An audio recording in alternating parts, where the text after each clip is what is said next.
I don't really know who I'm talking to, or who this video is going to connect or kind of resonate with. But if you're watching, I have a story for you. I was 15 years old. I was in high school, and being a high school guy, going through some typical high school things. Family problems, just had a rough breakup, first real rough breakup. The pressures of school, having body image problems as a male, trying to be popular, trying to fit in, things that a teenager goes through. And I was forced to go see somebody and talk to the school psychologist, and I didn't see a problem. I didn't understand why. I didn't recognize it, and it kind of bothered me because I'm like, I don't know this person. I don't want to talk to them. What's the deal? Well, never went and saw him, and things got worse. And, well, they weren't necessarily getting worse, but they weren't getting better for sure. So then I took it upon myself to go see my counselor. She said hi to me one day. I'd seen her to schedule classes. I kind of knew her a little bit closer than some of my teachers. So I was like, I'm going to go talk to her. So I walked in and didn't really know what was going to happen, what I was going to talk about. Started talking, and eventually I started seeing her a couple times a week. Sometimes I'd be in there for a couple hours. I cried. I was frustrated. I was confused. I didn't get answers. I didn't necessarily have answers, but she sat in that chair and she listened to me. And it helped me kind of deal with the things that were going on in my life at the time. And motivated me and pushed me to say, I want to be that person. I want to be somebody like her. So I got into education. I'm currently 26 years old. I teach high school math. I coach. And being in my fourth year in schools, I've come to a realization, and I've had this over the couple years and it's developed, but kids don't understand emotions well enough, and they don't understand what emotions are really and how to talk about them. And I'm fortunate that I've had a lot of mentors in my life and a lot of people that have helped me talk about feelings and process and understand what's going on. But more and more, I see students, I see friends, I see family members that just can't process emotions in any way. And when you can't process emotions, you naturally try and find a solution because you're uncomfortable and you want to be out of that situation. In my time in schools, I have been a part of, not necessarily my students, but been in a school where 4 suicides have occurred by a student because of various reasons. Things got overwhelming. They felt like they weren't good enough. They didn't know how to get help. They felt like they were being a burden. You know, there's research out there that talks about all these things, but the crux of it is they felt alone and they didn't feel that they had anybody they could talk to, especially this year, and experiencing the amount of self-harms that I see on my students and taking students down to their counselors or their social workers so that they can try and talk it out, get some help. Students self-medicating, adults self-medicating, friends, family members, because they want a release from that negative feeling and they don't know what to do about it. They don't know how to talk about it. And it's gotten to a point where, you know, I'm currently studying to be a school counselor, and I don't have an answer. There is no one answer.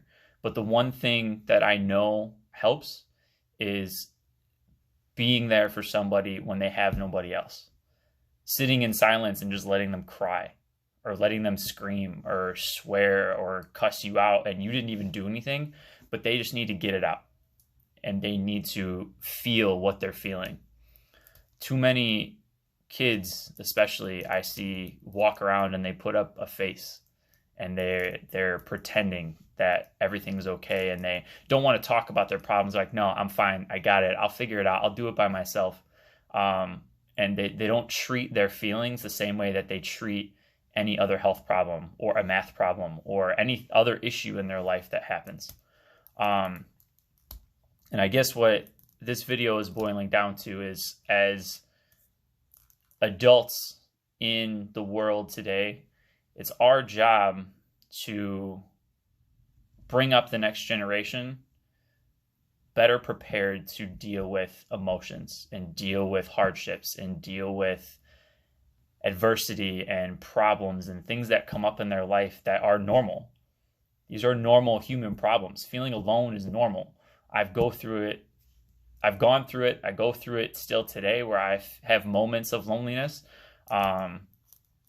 Having family problems, normal. Going through a breakup, absolutely normal. The kids feel like everything that happens to them is the end of the world, and they don't realize that, one, adults go through the same problems, but two, their friends are probably going through a lot of problems too, and they don't know about it because they don't talk about it.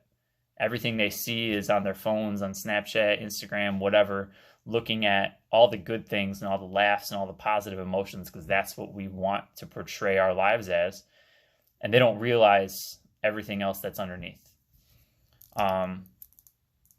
Talking about feelings is hard. It's hard for me. It's hard for a kid. It's hard for an adult. I don't care how old you are. It's never easy. But if we don't start addressing this problem, it's never going to get better. I'm exhausted from the amount of students that I interact with that are sad and they don't have anybody else to talk to in their life. And they talk to me, and I am forever grateful, and my door will always be open, and they can come talk to me at any point. But why is their math teacher the only person they can go to? Why is their coach the only one that they feel comfortable talking to about the things that are going on in their life? I've known them for months, and I'm the person that they want to come see. And it's amazing to be able to help these kids and listen, but I can't help but think in my mind, why am I the one? Why am I the only one that's here for these kids and will listen to them?